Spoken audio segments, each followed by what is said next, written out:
When you start to think about the level of inflation as well as the categories of inflation, we think that makes the case for the transitory argument very, very difficult to make at this point.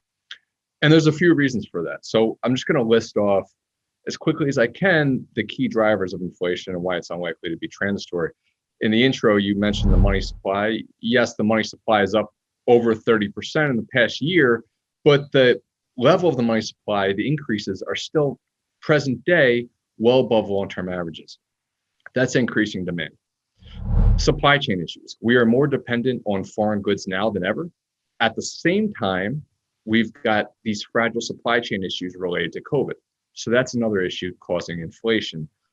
Commodity prices. Commodity prices are elevated. Elevated commodity prices work their way through the entire economy and put an upward pressure on inflation. Housing. If you look at the shelter component of the CPI, that's the largest component of the CPI. That's about 1/3. Now, here's the thing with shelter. So shelter component's up 3.5%. If you go out and ask the average American who's been out looking for new housing over the last year, if their shelter costs are up 3.5%, they're going to say that does not pass the sniff test, because when you look at housing prices are up well over 20%. The shelter component, rents and rent equivalents, typically lag housing prices by about 12 to 18 months. And that's why we believe there's going to be persistent upward pressure on the shelter component, not to mention wages.